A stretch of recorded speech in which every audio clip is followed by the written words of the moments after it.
आज हम लोग देखेंगे numerical based on Coulomb's law.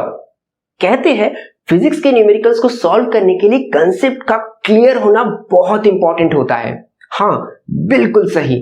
पर कंसेप्ट जितना इंपॉर्टेंट होता है उतना ही इंपॉर्टेंट होता है न्यूमेरिकल्स को सॉल्व करने के अप्रोच को जानना। और ऐसा मैं इसलिए कह रहा हूं क्योंकि कई बार हम लोग न्यूमेरिकल्स खुद से सॉल्व नहीं कर पाते हैं, पर जब उसका सॉल्यूशन देखते हैं तो मन ही मन ऐसा कहते हैं कि अरे यार, ये तो मुझे आता था, ये तो बहुत सिंपल था, ये तो मैं खुद से ही इजीली सॉल्व कर सकता था। मतलब हम लोगों का कंसेप्ट क्लियर था, पर सॉल्व कहां से शुरू करें, स्टेप बाय स्टेप कैसे आगे बढ़े। मतलब न्यूमेरिकल्स को सॉल्व करने के अप्रोच में हम लोग कहीं पीछे रह गए थे और इसी चीज को ओवरकम करेंगे इस वीडियो में। But before that, hello everyone, welcome to Mahashat academy. I am Shubhdeep Majumdar, an intelligent automation and robotics engineer by qualification and teacher by profession, and I will help you to build a crystal clear understanding of physics and mathematics. So let's get started.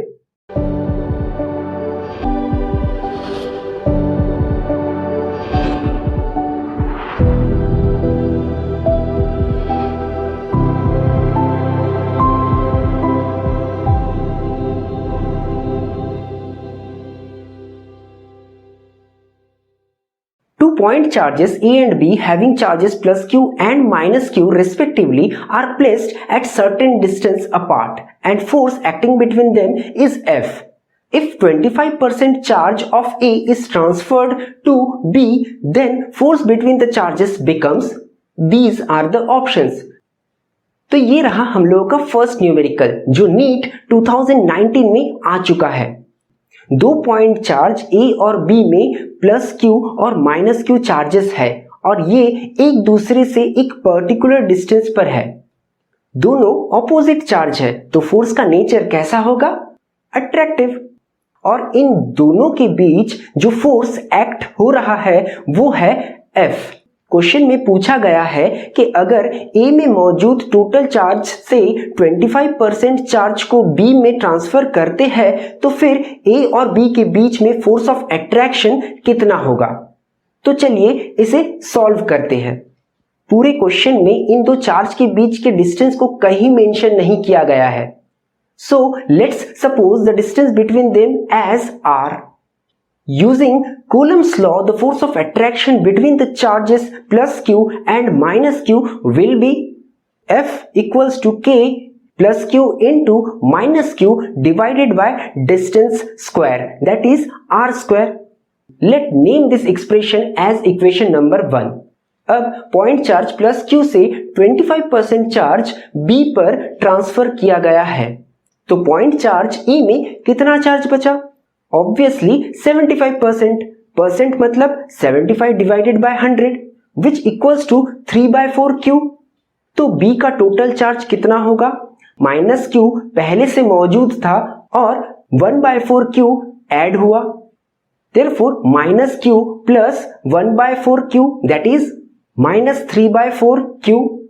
तो charges transfer होने के बाद A का charge है 3/4Q और B का charge है minus 3/4Q. अब इन दोनों चार्ज के फोर्स ऑफ अट्रैक्शन को ही तो क्वेश्चन में पूछा गया है।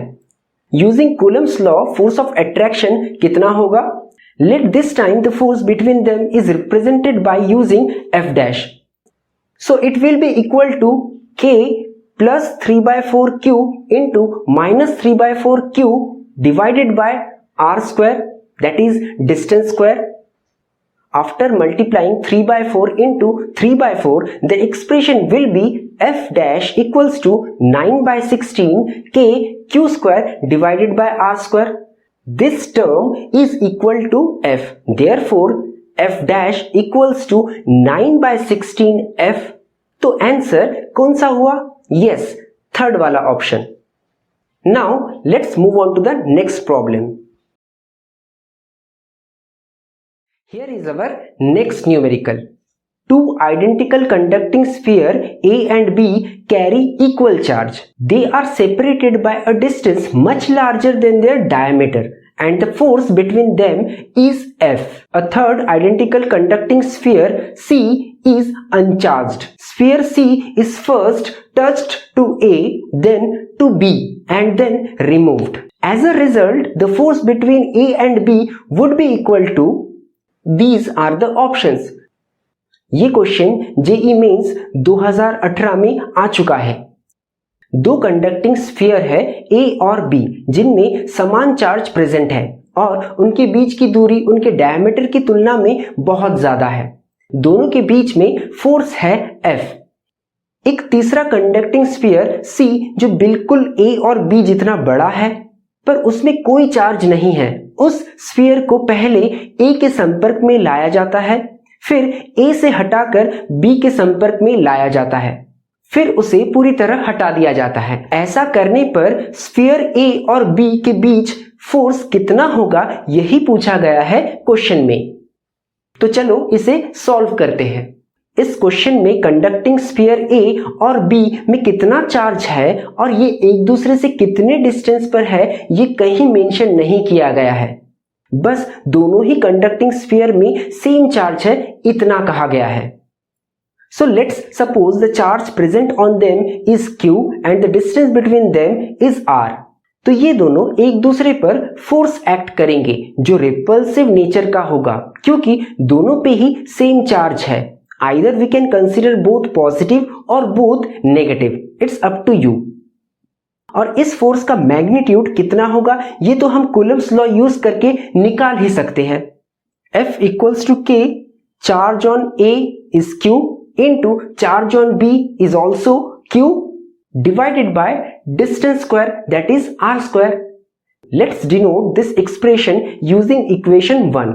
अब एक अनचार्ज्ड कंडक्टिंग स्फीयर C को A के कांटेक्ट में लाया जाता है। जब भी दो आइडेंटिकल कंडक्टिंग बॉडी को कांटेक्ट में लाते हैं तो उनमें प्रेजेंट सारे चार्ज इक्वली डिवाइड हो जाते हैं आपस में।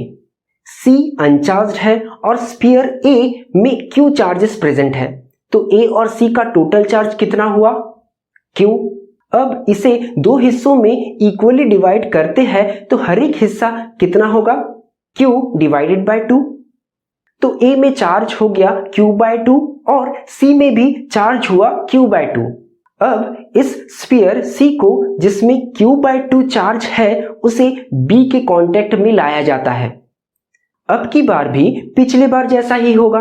स्फीयर B और C का टोटल चार्ज कितना हुआ, B में है Q और C में है Q बाय 2, तो टोटल चार्ज हुआ 3 बाय 2 और ये इक्वली डिवाइड होगा B और C में।